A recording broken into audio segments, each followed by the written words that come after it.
یو صحابی مبارک رسول الله مبارک تراله یا رسول الله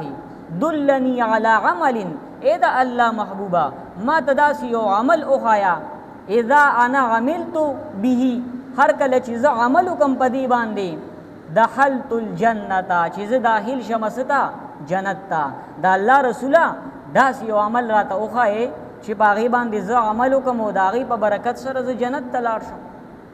وقال رسول الله صلی الله علیه وسلم رسول الله مبارک ورته او فرمایل کن محسنا تشا احسان کون کی تسشا احسان کون کی شا احسان کوا په خلکو باندې د گاونډیانو خیال ساته او د پلار د دوستانو خیال ساته د رشتہ دارو خیال ساته سیله رحمی وسره کوا رشتہ وسره مکټ کوا تپوس پختنه کوا کن محسنا ته احسان کون کی شا نو تب سشي تب جنت ته داخل شي دا د جنت لار ده. نو دا صحابي چې کله ورته رسول الله مبارک دا او فرمایل چې تسه محسن شه نو هغه ورته وی صحابي عرض کوي یا رسول الله اے دا الله رسول صلی الله علیه وسلم کیف اعلم انی محسن څنګه به ما ته پته لګي چې زه محسن یم احسان کوون کې ما قبل فرض زخل کو باندې احسان هم کوم خو ما ته پته څنګه لګي چې آیا زه شوم محسن شوم او احسان کوون کې شوم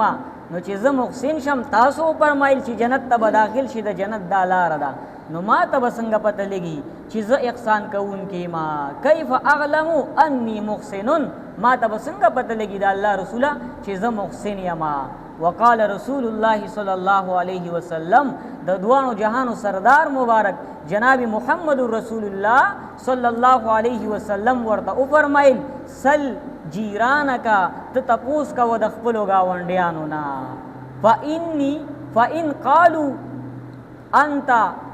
فإن قالوا انك محسن کو چرته اغي اویل چې بشک ته محسنی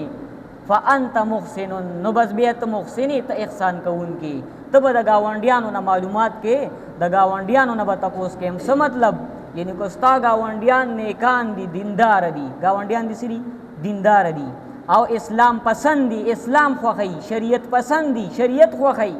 دین پسند دي دین خوخی نو هغه نیکان گاونډیان چې ستا ارزه کې دا خبره مشهور شي چې دا ډیر زیات محسن دی او ډیر احسان کوونکی دی ټول گاونډیان دی په دې خبره گویاوي او ار سړی لګي چې دا پلان کې نه دی دا ډیر احسان کوونکی ډیر محسن سړی دی ډیر ښه سلوک او ښه اخلاق والدي د گاونډیانو خیالم ساتي او خیر ښېګړه هم کوي تپوس پوښتنه هم کوي او چې څه د دوس کیږي نو د غریبانو سره دغه امداد کوي او اسی به سه اخلاق خشتري خپل اخلاق باندې خلکو سره ملاويږي وستی نه کیږي خیر ښېګړه نه کوي په بهترینو اخلاقو په ښه سلوک ساته خلکو سره او خپل خبرې کوا چاته تکلیف مرسوا دا محسن دی. نو وی ته څه کوه کو ستا ګاونډیانو دا خبرې وکړي چې یاره دا محسن دی نو فانت محسن نو بیا ته ته احسان کوونکی. وان قالوا انک مسیء او کو چرته اغي دا وی ستا ګاونډیانو دا وی چې دا بد کار کوونکی دی انک مسیء دا بد کار کوونکی دی فانت مسیء نو بس بیا ته بد کار کوونکی مطلب دا چې ستا ښه سلوک نری ته محسن نه ته بد کار کوونکی او ارزه کې گاونډیان لګیا دي چې مړه یو خود دنه تنگ رالو دا پلان کې نه دی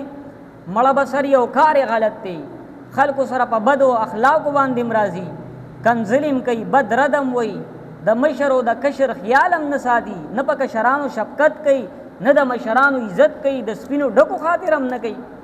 که یو سپینګری یو مشر وته وای چې دا پلان کې کار ستا ټیک نه دی او مکوا نو هغه ترانیږي داغه خبره نه مني بد رد وته وای مړه دا خډیر بد کار کوونکی دی نو چې کله ستا ګاونډیان دا وای چې انک مسیء چې مړه بهشکه دا خو سری دا خو بد کار کوونکی دی په انت مسیء نو رسول الله مبارک فرمایل بس دا کس دا سری دا بدکار دی چې گاونډیانو سره به ته سلوک کې نو چې گاونډیان ستانه خوشاله نو الله بم خوشاله او دا الله رسول بم خوشاله اوس چې گاونډیان ستاسو نه تنگ راغلي او هغه ستانه په اور کې ولاړی غږ نشي کولی خوار کسوي نو بیا ورته نقصان ملاويږي وسینه کیږي دومره چې هغه تاسو سره مقابله وکي او تا نه روزانه گاونډي تنگ راغلي کاغه ستا دکان دی او استاد دکان گاونډي دی کستا د کور گاونډی دی کستا د پټي گاونډی دی او کستا د ار یو ځای کې ته په یو محکمه کې ډیپټي کې او هغه ځای کې تا سره یو گاونډی دی او هغه تانه تکلیف کی وي نو دا ته محسن نه